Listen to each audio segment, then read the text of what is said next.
ყველას მოგილოცავთ ტაძრის კურთხევას.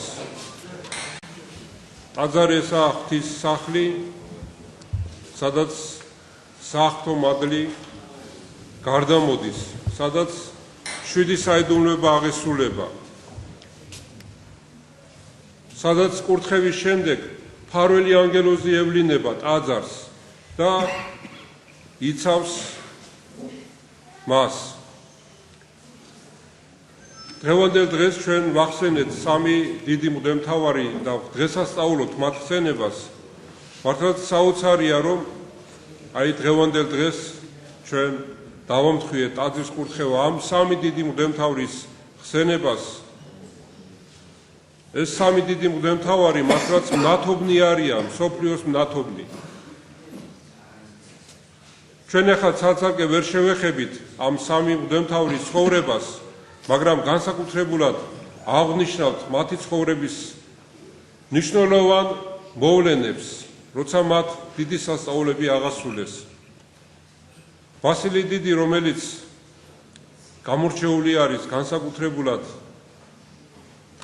იმით, რომ მან მრავალი ნაშრომი დაგვიტოვა ბერებისთვის, მონოზვნებისთვის, სულიერი ცხოვრების შესახებ და განსაკუთრებით მე მინდა აღვნიშნო, ეს ის პერიოდია, როდესაც იულიანე, იმპერატორი იულიანე განუდგა მართლმადიდებლობას და გადაწყვიტა, რომ ისევ წარმართობაში დაებრუნებინა იმპერია.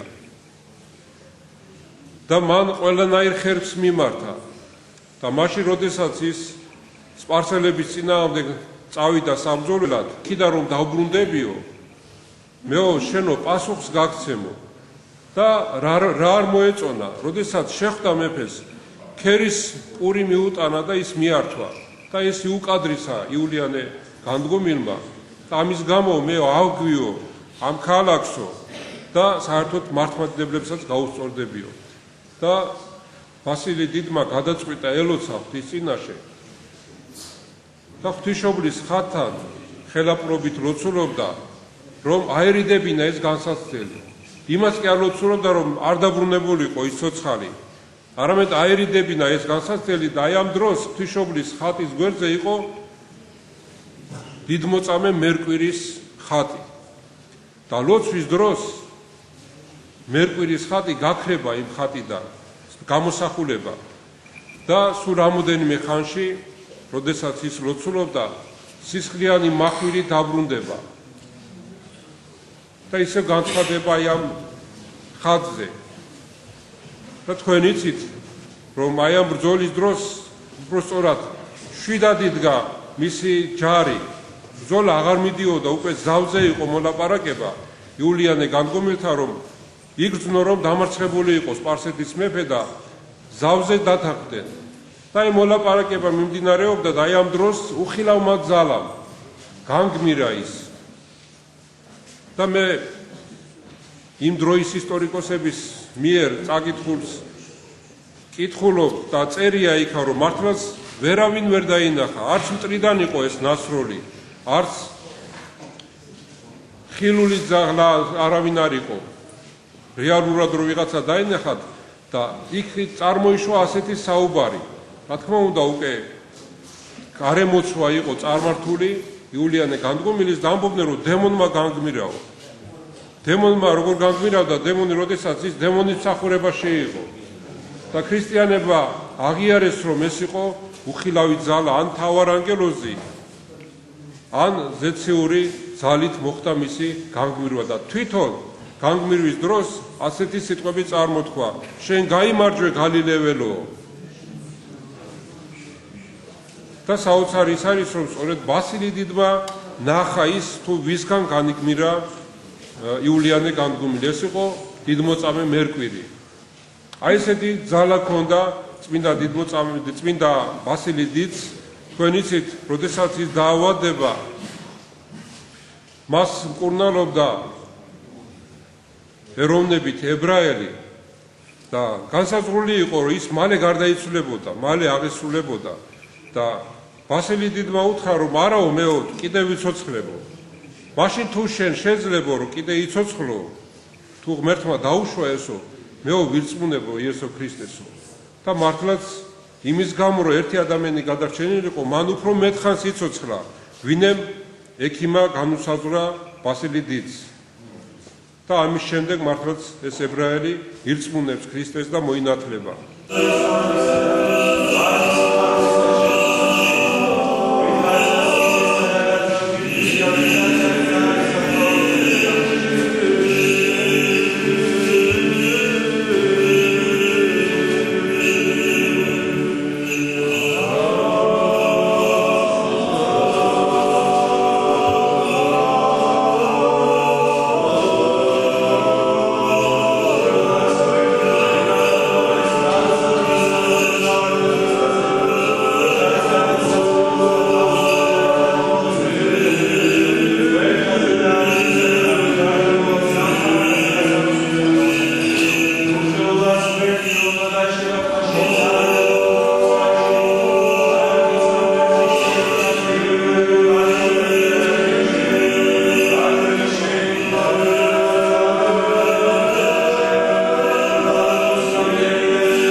რაც შეეხება წმინდა გრიგორ ღვთისმეტყველს, ის წარმოშობით კაბადოკიიდან იყო და ვარაუდობენ, რომ ის ქართველური ტომიდან იყო წარმოშობით.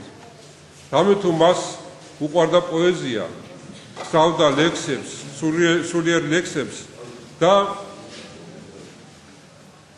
მის ცხოვრებაში განსაკუთრებული მნიშვნელობის ის არის, რომ როდესაც ეკლესიაში შფოთი აატყდა და თქვენ იცით, რომ ეს მოვლენები ყოველთვის იყო ეკლესიაში, ყოველთვის იყვნენ სასყიდლით დადგინებული მწყემსნი. არა კეთილი მწყემსი, არამედ სასყიდლით დადგინებული და შფოთი რომ არ გამოეწვია ეკლესიაში, გადადგა საპატრიარქო ტახტიდან გრიგოლი ღვთისმეტყველი და წავიდა და შვიდად განაგრძო ცხოვრება თავის ქალაქში. ისე რომ ეს უდრტვინველად დატოვა. ეს არის უდიდესი ღირსება ადამიანში, ეს არის დიდი სულიერება. და ღვთისმეტყველი ეწოდა იმის გამო, რომ მან მრავალი საღვთისმეტყველო შრომები დაგვიტოვა.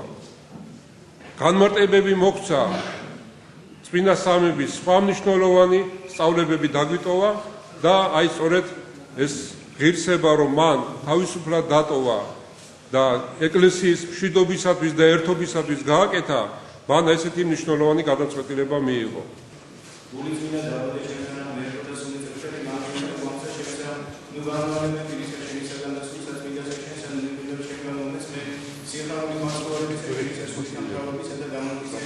არამედ საყვარელი არავითინდეს მსხვერპლი ღვთისმეტყველის შემოსული შემოსული დამდაბლებული ღმერთთან არა შეუგაწყოს კეთილი უკაუხლო ლებით შენითა ციონსა იმაში შესირნე საკუთრებისა შენსაზე და ზვარაკნი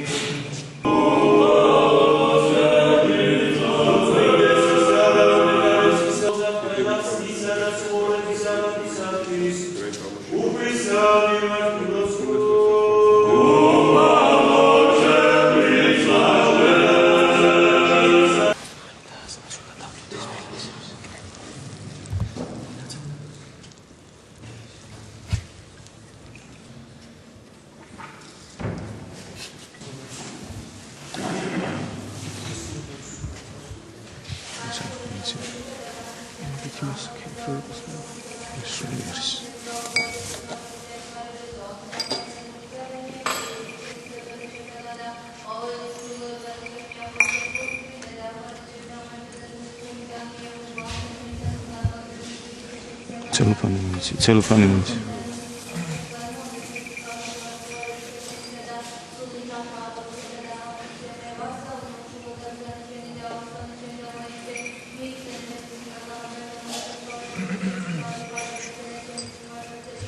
ერთი ჩვენი უკუნითი უკუდისამდე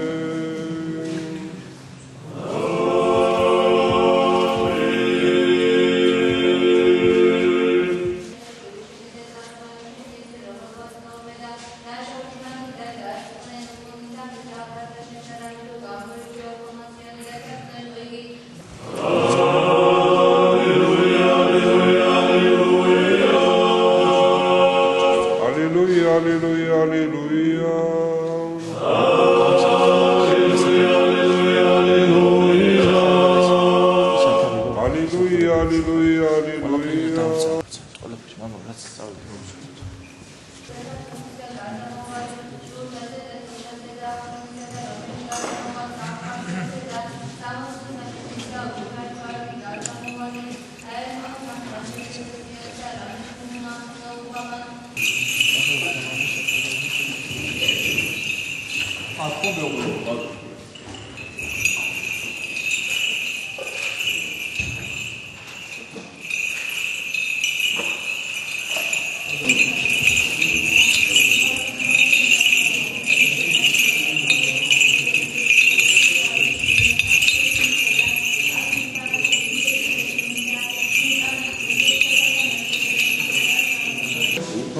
სათავო და ქვეყანისა რომელმაც წმინდა ეკლესია შენი გამოუთქმელი და სირნითაა დააფუძნა და მსგავსად ანგელოზ სამსახურებისაც ადაშინა. ხოლო რაც შეეხება იოანე ოქროპირს, ეს არის მართლაც დიდი მღვდელმთავარი, გამორჩეული მღვდელმთავარი, მღვდელმთავართა შორის. თუ თქვენ კითხულობთ მის შრომებს, მის სწავლებებს, ძალიან ახლოს არის, ძალიან აი შეიძლება ითქვას, რომ ის სული წმინდით ლაპარაკობდა, ამიტომ უწოდეს ოქროპირი, რომ მისი ბაგეებიდან ოქრო მოდიოდა. მე ამ ოქროს მნიშვნელობას საზღვრავ იმით, რომ მას ადამიანები ადვილად ღებულობდნენ მის ნათქვამს, ადვილად წვდებოდა მისი ნათქვამი მორწმუნე-მრევლის გულს, სულს. და აქედან გამომდინარე მას ოქროპირი შეარქვეს და მაშინ, როდესაც იოანე ოქროპირი იმდენად მართლის მთქმელი იყო, რომ ის ამხელდა დედოფალსაც. და თქვენ იცით, დედოფალი ევდოქსია, რომელიც ამხილა არასწორი ცხოვრების გამო, ამხილა იმის გამო, რომ მან თავისი კერპი დადგა ეკლესიასთან ახლოს და ზეიმებს აწყობდა. და იროდიადას შეადარა ქადაგების დროს, აი სწორედ ამან გააღიზიანა ევდოქსია და გადაასახლა წმინდა იოანე ოქროპირი. პირველი გადასახლების დროს მოხდა უდიდესი სასწაული, მიწა შეიძრა და ხალხი შეშინდა და თვით დედოფალიც მიხვდა, რომ ეს იყო მისი დანაშაული. იოანე ოქროპირის გაძევების გამო მოხდა ეს მიწისძვრა. და მეორედ გადასახლების დროს კიდე ცეცხლი მოედო მთელ კონსტანტინოპოლს. დაიწყო აია სოფიის ტაძარი და საოცარი ის არის, რომ მან გადაწყვიტა, რომ ფარულად გასულიყო ქალაქიდან, რომ შფოთი არ შექმნილიყო მოსახლეობაში. იმდენად უყვარდათ იოანე ოქროპირი მრევლს, რომ შემდეგში მის მიმდევრებს იოანიტები უწოდეს. და საოცარი ის არის, რომ ისინი აღარ ღებულობდნენ საერთო საეკლესიო მსახურებაში მონაწილეობას. თითქოს და ეკლესიას ჩამოშორდნენ და შემდეგში, როდესაც უკვე იოანე ოქროპირის სულიერი შვილი პროკლე გახდება კონსტანტინოპოლის პატრიარქი, ის თხოვს იმპერატორს, რომ მისი წმინდა ნეშტი, რომელიც კომაში საქართველოში იქნა დაკრძალული, გადაესვენებინათ ისე კონსტანტინოპოლში. მაგრამ როდესაც ჩამოვიდნენ მოციქულნი, რომ წაებრძანებინათ მისი სხეული, ვერაფრით ვერ დაძრეს მისი სარკოფაგი. და მიხვდა გულისხმაყო პატრიარქმა პროკლემ, რომ აუცილებელი იყო იმპერატორისაგან დაწერილიყო სინანულის წერილი. და მართლაც, როდესაც იმპერატორი დაწერს ასეთ წერილს და შენდობას თხოვს, თავისი დედის სახელით თვითონ თხოვს შენდობას და როგორც კი ჩააბრძანებენ და წაიკითხავენ აი ამ წერილს, ის თავისუფლად ამოასვენეს სარკოფაგიდან. და საოცრება მოხდა მაშინ, როდესაც ის კონსტანტინოპოლში დიდმოწამე ირინეს სახელობის ტაძარში დააბრძანეს, მრევლმა როგორც ცოცხალს ისე მიმართა, რომ დაიკავე შენი ტახტიო. და ამ დროს მიცვალებულმა, რომ ისე რომ ყველამ გაიგო, ასეთი რამ ბრძანა მშვიდობა ყოველთაო. თითქოს ჯვარი გადასახა და მშვიდობა უსურვა იქ მყოფთ. აი ესეთი დიდი სასწაულები მოახდინეს აი ამ სამმა დიდმა მღვდელმთავარმა. დევა შენ და ქრისტე ღმერთო, მოდი გულდასიკა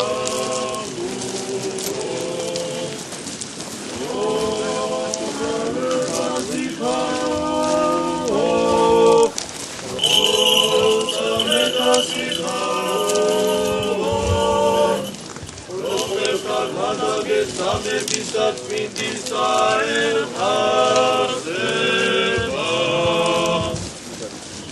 მილანო მოტამეო რომელთა კეთილად იყადე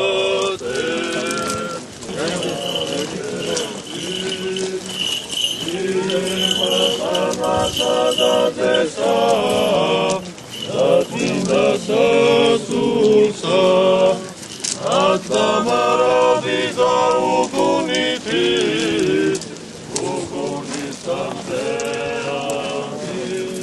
Petil Zachuron Vepeotamas, Evet Regmetzat Ventis, მამისა, დადისა და სულისა წმინდისა, აცდამარადის და უკუნითი უკუნისამდე.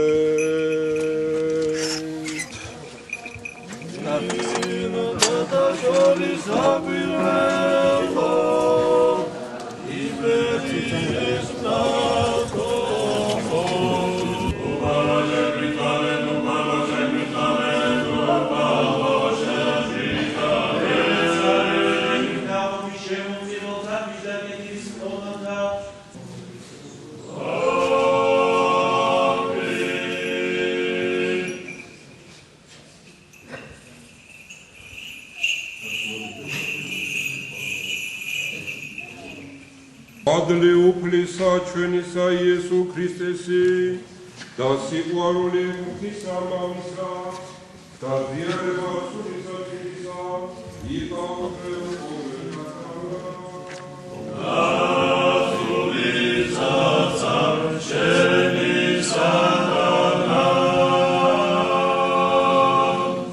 მისგან ყოველთეს სიარსის ხრით ჩემი ახლის აღთმისა თქვენთვის და მრავალთათვის გათხეული მისატევებელად სოდლათა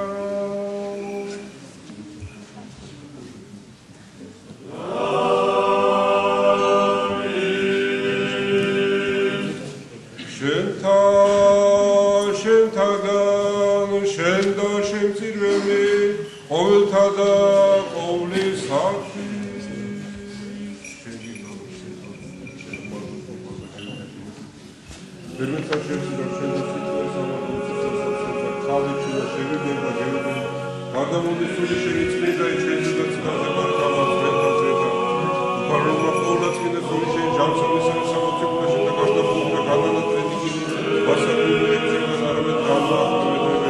Მინდა და ჩემთან ამერთო და სული წვერი გამიახე გვამსა ჩემს.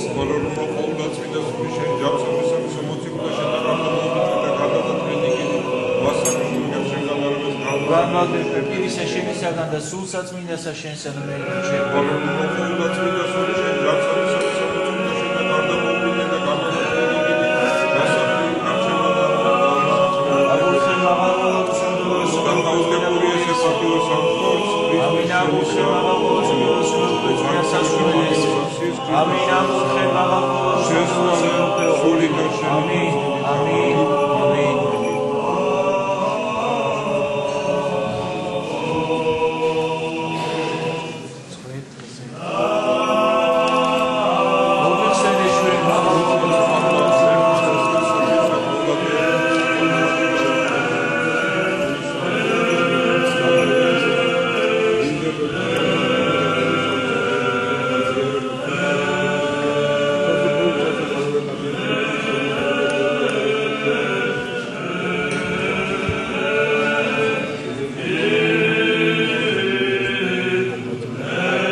უმეტესად ყოვლად წმინდისა, უხსნელისა, უფროსად კურთხეულისა, დიდებულისა, დედოფლისა, ჩვენისა, ღვთისმშობელისა, დამარადის ქალწულისა, მარიამისა.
და უნეტარესი სრულიად საქართველოს კათოლიკოს პატრიარქი, მცხეთა თბილისის მთავარ ეპისკოპოსი და ბიჭვინთისა და ცხუმა აფხაზეთის მიტროპოლიტი დიდი მეუფე მამაიჩვენი ილია, რომელი მომადრე წმინდასა შენსა ეკლესიასა მშვიდობით, ცოცხლებით, პატიოსა, სიმთელით, გეგმზელობით, მართლმსაჯულობით, სიტყვისა შენისა, ჭეშმარიტებისათა. ჩვენ დღეს ვაკურთხეთ ჩვენი გამორჩეული მეფის თამარის სახელობის ტაძარი. კეთილმსახური მეფე თამარი 18 წლის გახდა მეფე. მან პირველ რიგში როგორც დავით აღმაშენებელმა მოიწვია საეკლესიო კრება და მიმართა სასულიერო პირებს, რომ თქვენო ნუ მოერიდებითო მდიდრებსო სიმდიდრის გამო, არამედ სიმართლე უთხარითო და დაიწყეთ შემიდგანო. რამხელა თამდაბლობა ამაში. ჩემიდან დაიწყეთ ეს ყველაფერიო. თქვენო ასწავლიდითო, მეო განსწავლიო ყველასო. და ხელი ხელს მივცეთო, რომ დავიცვათო ჯულიო, ჭეშმარიტი მართლმადიდებლობაო. რამე თუ ეს არის მთავარი ერისთვის და ქვეყნისთვისო. და ისწორედ მე მინდა ხაზი გაუსვა, რომ დღესაც ეს მნიშვნელობა უნდა იცოდეს ხელისუფლებამ, რომ ჩვენი მომავალი განისაზღვრება მართლმადიდებლობით, ეკლესიის სიძლიერით.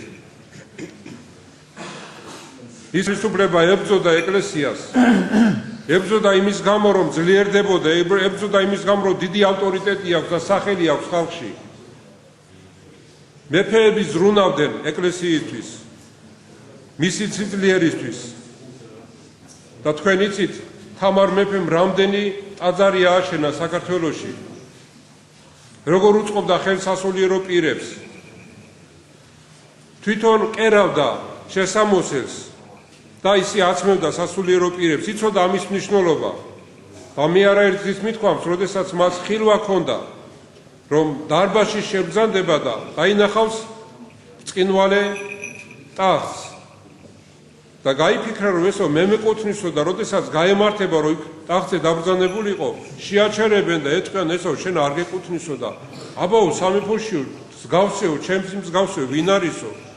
და მიუთითებენ მის ერთ-ერთ მსახურს, რომელიც ფარულად, მეფისგან ფარულად კერავდა შესამოსელს და 12 მღვდელს შეუკერა შესამოსელი და აი ეს დამსახურება მიიღო მან აი ამ ქველმოქმედებისთვის. და როდესაც ამას გაიგებს თამარ მეფე, მან თავისი მთელი ცხოვრების მანძილზე დაიწყო შესამოსლების კერვა. თავისი ხელით კერავდა, თავისი ხელით ქარგავდა. და ესე ემსახურებოდა სასულიერო პირებს. აი სწორედ თამარის სახელი განსაკუთრებულად შემოგჩა ჩვენ ქართველთ და არა მარტო ქართველთ. თქვენ იცით, ჩრდილოეთ კავკასიაში ძალიან ბევრ ქალს მიუხედავად იმისა, რომ მუსულმანები არიან, თამარი ქვიათ სახელი და მათაც იციან თამარის სახელი, მისი მნიშვნელობა. და ესეთი დიდი მეფე ყავდა ჩვენ ქართველებს.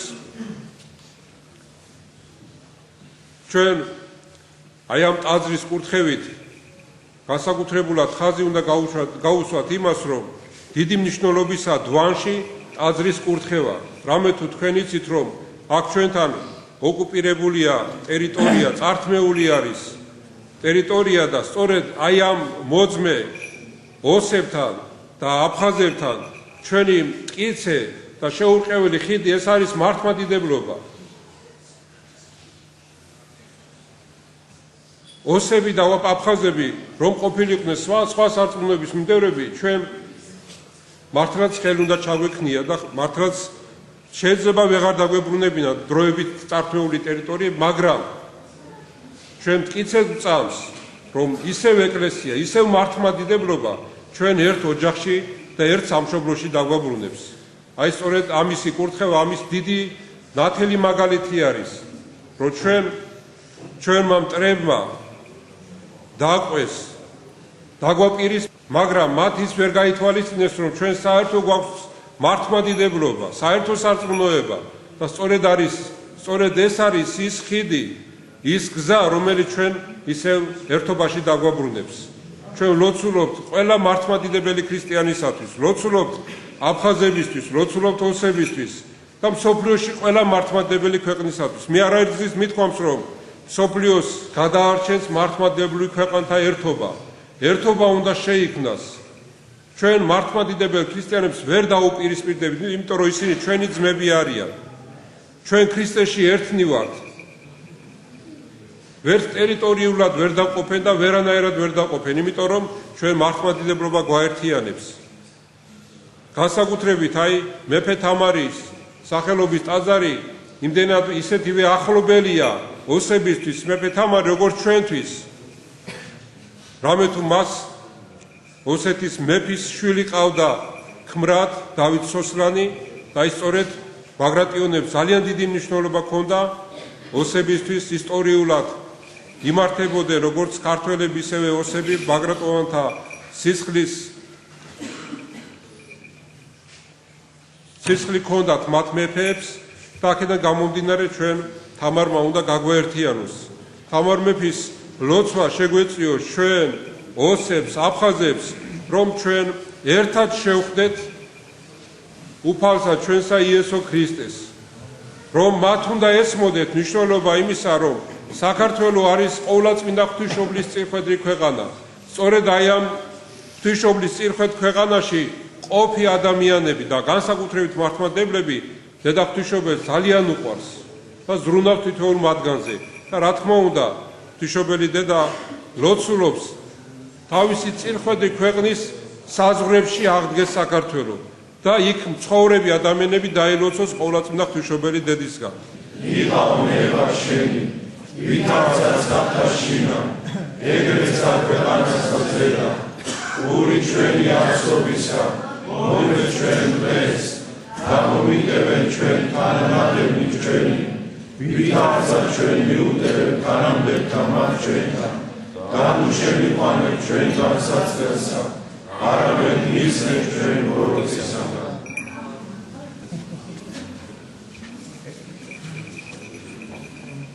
ვერც შემინდები შეცვლებან ჩემნებში დაუნების სიტყვით და საქმეს რომ ღირს ყამე დაუჯერა ზიარულ და საერთოდ შემოსაწევად თუნდაც მოგდო საუბარი დავიძვან და თანადროულად შემინდება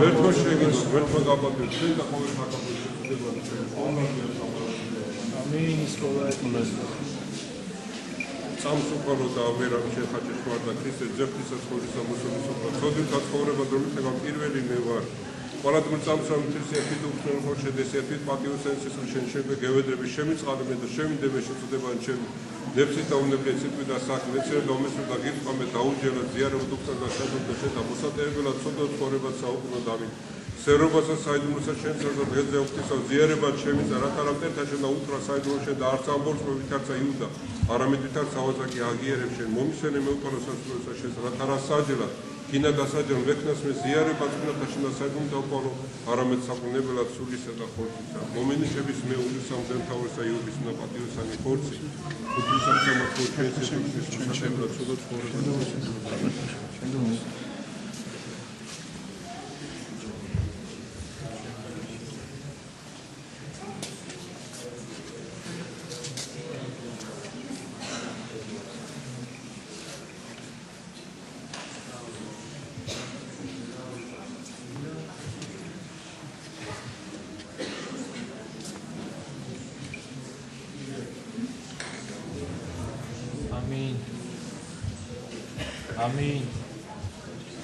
Amin.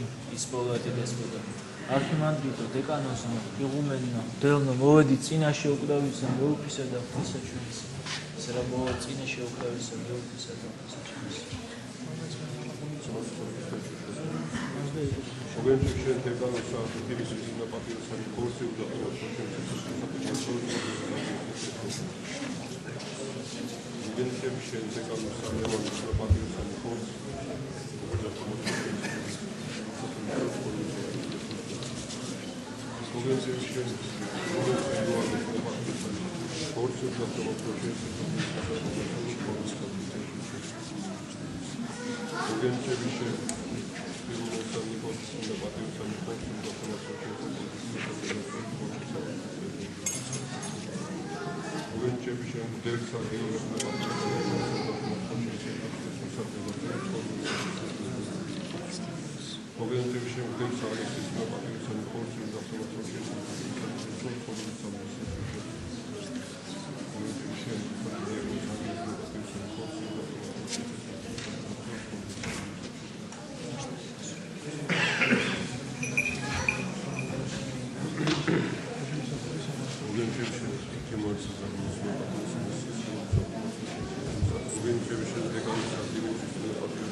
Აცხოვნე ღმერთო ერი შენი და აგურთხე სამღვიდრებელი შენი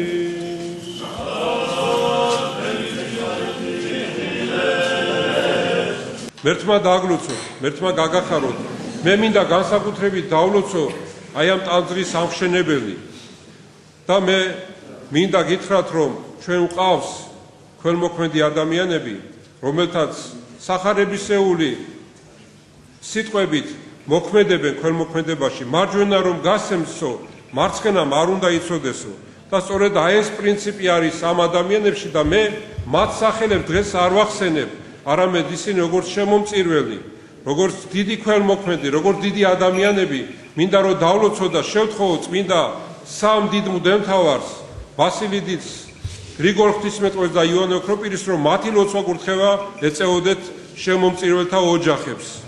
მერთმა დალოცოს, მერთმა მრავალი სიკეთე გააკეთებინოს და ეს არის მისაბაძი მაგალითი.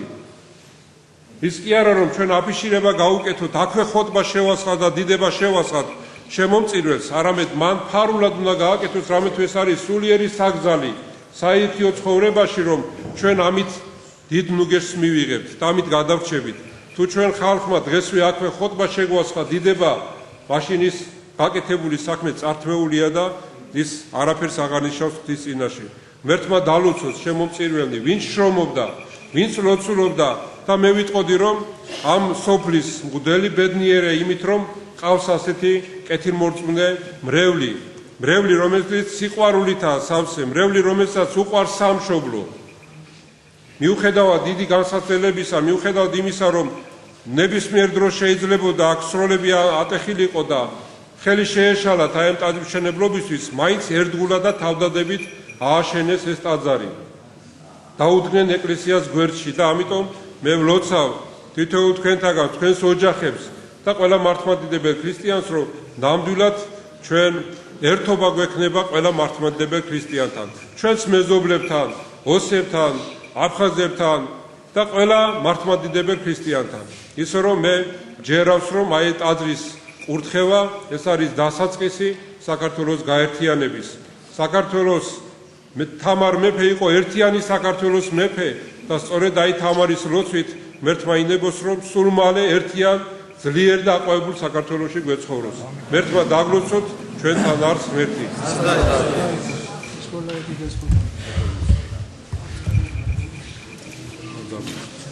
მე მინდა განსაკუთრებით დავლოცო მამა ნიფონტი, რომელმაც მართლაც თავისი ძალისხმევით, თავისი ერთგულებით აი ამ ხეობას და ამ სოფლებს განსაკუთრებულ ყურადღებას აქცევდა. და მე ასევე მინდა დავლოცო მამა გიორგი, რომელიც აქ იმსახურებს ამ ტაძარში და ბედნიერი არიან რომ ყავთ ასეთი ერთგული მრევლი. და განსაკუთრებით ასევე მე მინდა მადლობა გადაუხადო მამა იოანეს, რომელმაც პირველმა დაიწყო აქ ლოცვა, აქ ურთიერთობა მრევლთან და რა თქმა უნდა, ყველა სასულიერო პირი თავის საქმეს აკეთებს. ერთმა საძირკველი გათხარა, მეორემ ააშენა და მესამე გუმბათს ჯვარს დაადგამს. ისე რომ აი ესეთი ერთობა არსებობს ჩვენს ეკლესიაში, ჩვენს სასულიერო პირებში და ყველა თავისას ღვთისაგან მინიჭებულ ტალანტს ამსახურებს ჩვენს დედა ეკლესიას და მის ერთიანობას და მის სიძლიერეს. მერთმა დაგლოცო და ღმერთმა მრავალ დაგასვა.